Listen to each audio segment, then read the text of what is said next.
Good evening, नमस्कार, आदाब, सत श्री अकाल। आप सबका स्वागत है बियॉन्ड द हेडलाइंस में, जहां हम बात करते हैं सुर्खियों से हटकर और खबर की तह तक जाकर। तो सबसे पहले आज शाम तक जो खास हेडलाइंस हमने चुनी है आपके लिए, वो क्या है, उस पर नजर डालते हैं। स्टेटहुड के लिए कोई पॉलिटिकल कंप्रोमाइज नहीं, उमर ने कहा।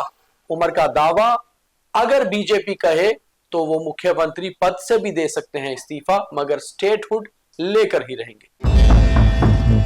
जम्मू के उधमपुर में हाईवे पर एक ऑयल टैंकर से मिले 20 दुधारू पशु। लगातार बोवाइन स्मगलिंग में नए हथकंडे अपना रहे हैं स्मगलर्स। कारगिल डेमोक्रेटिक अलायंस ने लद्दाख हिंसा के लिए जुडिशियल प्रोब की मांग की। अपेक्स बॉडी का भी यही दावा। लेह में इंटरनेट 3 अक्टूबर तक रहेगा बंद, एमएचए के निर्देश। इस बार लद्दाख में नहीं होगा रावण दहन।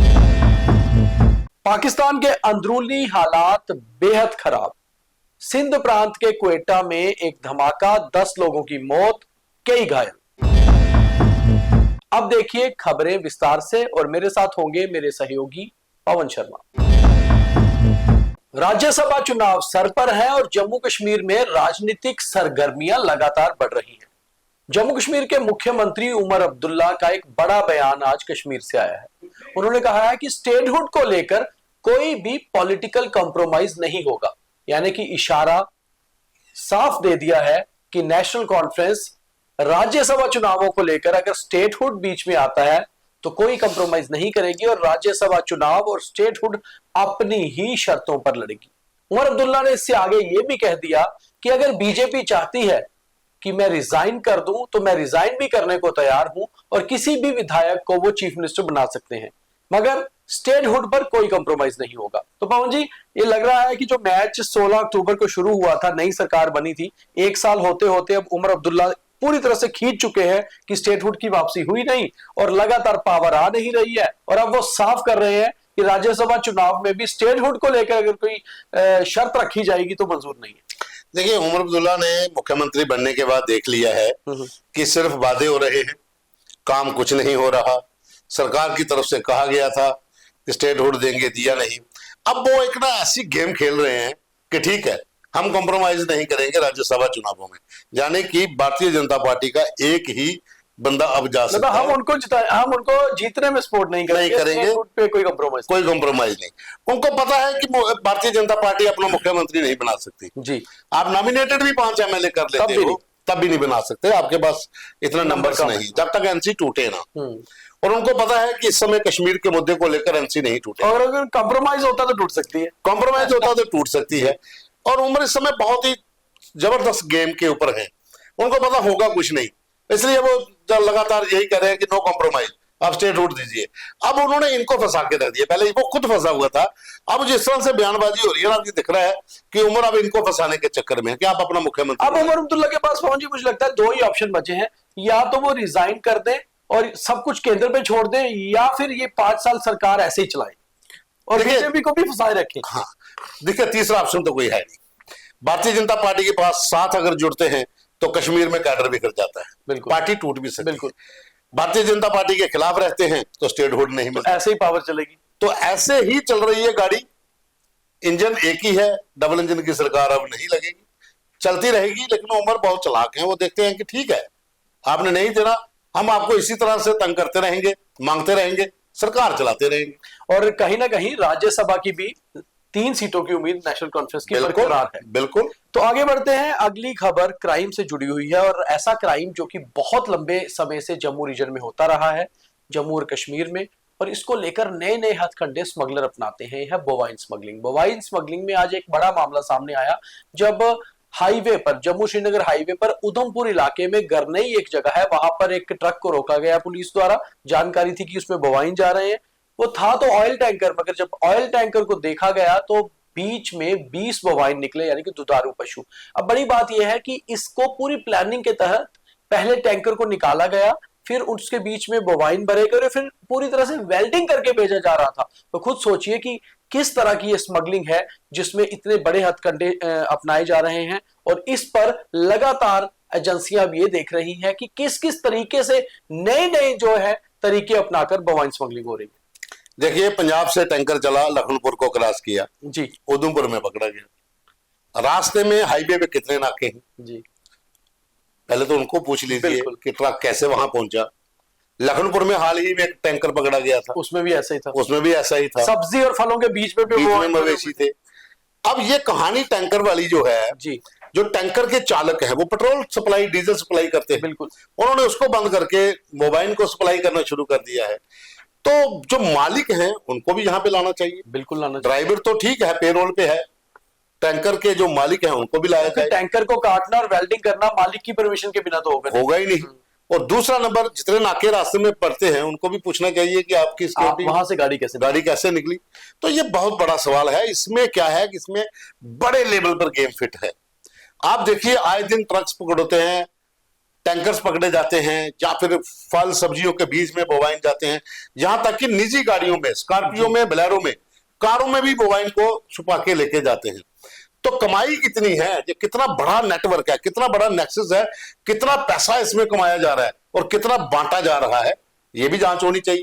बड़ी बात है कि सारा मसला जो नेक्सस है वो पैसे का है। बोवाइन स्मगलिंग एक इतनी बड़ा स्मगलिंग नेक्सस है जिसमें करोड़ों रुपया कमाया जा रहा है, और इसीलिए जो ये पशु हैं इनकी बलि दी जा रही है। तो कहीं ना कहीं इसमें इन्वॉल्व जो लोग हैं उन्हें सख्त से सख्त सजा तो मिलनी चाहिए। इस नेक्सस को तोड़ना भी बहुत जरूरी है, और ये देखना चाहिए कि क्या कुछ पुलिस के सरकारी मुलाजिम तो नहीं बीच में इन्वॉल्व, क्योंकि कई बार उनकी इन्वॉल्वमेंट सामने आती भी रही है। कारगिल डेमोक्रेटिक अलायंस जो लगातार कारगिल में प्रदर्शन कर रहा था ले अपेक्स बॉडी के साथ मिलकर, और उसके बाद वो प्रदर्शन हिंसक हो गया, हिंसा हुई लद्दाख में, फिर सोनम वांगचुक पर एनएसए लग गया। अब आज उन्होंने प्रेस कॉन्फ्रेंस करके ये कहा है कि लद्दाख हिंसा के लिए जुडिशियल प्रोब हो, यानी कि किसी रिटायर्ड जज से इसकी जांच करवाई जाए कि आखिर ये हिंसा में कौन इन्वॉल्व था, और साथ ये भी दावा कर दिया है कि ये हिंसा में जो भी इन्वॉल्व था उसको सख्त सजा हो, और ये जो प्रोटेस्ट चल रहे थे उसमें कोई बाहरी ताकत इन्वॉल्व नहीं है। उनका कहना है कि हमने ये अपनी मांगों के ऊपर प्रदर्शन शुरू किए थे।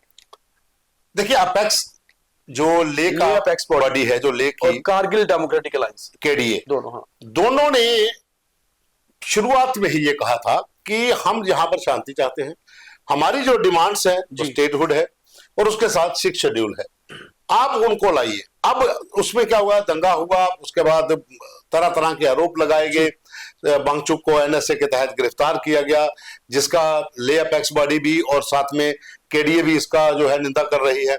अब तमाम लोग जो ले लद्दाख के हैं वो सारे एकजुट हो गए हैं, वो सोनू वांगचुक के साथ खड़े हैं। अब कहानी यहां पे आके रुकती है कि आपने एनएसए तो लगा दिया, अब उसके बाद ले और लद्दाख में क्या होगा।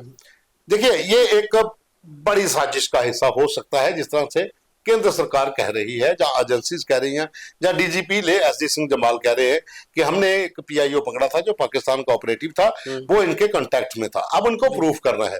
लेकिन उसके साथ ही अगर जिस तरीके के साथ तमाम लोग सारे इकट्ठे हो गए हैं तो कहीं ना कहीं ये सरकार के लिए मुश्किलें पैदा हो सकती है आने वाले दिनों में, क्योंकि केडीए और ले अपेक्स जो बॉडी है ये दोनों स्ट्रांग है। देखिए, बड़ी बात इसमें सब यही है कि अगर वो जुडिशियल प्रोब की मांग कर रही है तो प्रोब तो करवानी भी चाहिए, हिंसा के पीछे जो है वो सामने आना चाहिए, क्योंकि अमूमन तौर पे बहुत पीसफुल रहने वाला ले इतना हिंसक कभी हुआ नहीं है।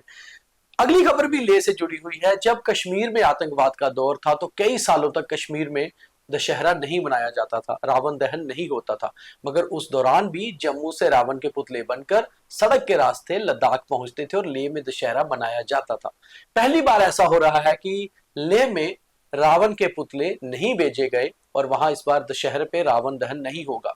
कारण यह भी है कि लेह के हालात खराब है, और दूसरी ओर एडमिनिस्ट्रेशन ने भी कह दिया है कि 3 अक्टूबर तक इंटरनेट भी बंद रहेगा। पवन जी, कहीं ना कहीं लेह में इस बार दशहरा नहीं मनाया जा रहा, कश्मीर में होगा। देखिए, शुरुआत से ही ले के भीतर शायद एक बार ऐसा पहले हुआ है जब दशहरा नहीं मनाया गया, तब 3 लोगों की मौत हुई 19 के दौर में, 1987 या 8 के आसपास दंगे हुए थे, उस समय भी 3 लोगों की जान चली गई थी, तो तभी भी ये महीना ही था, तो शायद उस समय भी दशहरा नहीं हुआ था। उसके बाद अब ये मौका है कि इस बार भी दशहरा नहीं हो रहा है। देखिए, लेह लद्दाख में हिंदू नाम मात्र है, लेकिन दशहरे का पर्व वहां हमेशा मनाते हैं, धूमधाम से मनाते हैं, क्योंकि जो है बुराई के ऊपर अच्छाई की जीत है। और ये एक शांति का संदेश मानते हैं लद्दाखी बुद्धिस्ट धर्म और जो मुस्लिम वहां पर शिया कम्युनिटी के लोग हैं वो इस पर्व को और ऐसा माना भी जाता है कि भगवान राम को केवल हिंदू नहीं, बौद्ध धर्म के लोग, सिख धर्म के लोग और भी कई धर्मों के लोग मानते हैं जी। तो ये वहां पर बड़ी एक परंपरा थी, वहां मनाया जाता था। लेकिन इस बार दंगे हो गए, फसाद हुआ, 4 लोगों की जान चली गई। यहाँ वहां पर अभी भी कर्फ्यू है, इंटरनेट डाउन है, तो तमाम तरीके की वहां पर सुरक्षा को लेकर भी कुछ परेशानियां हो सकती हैं।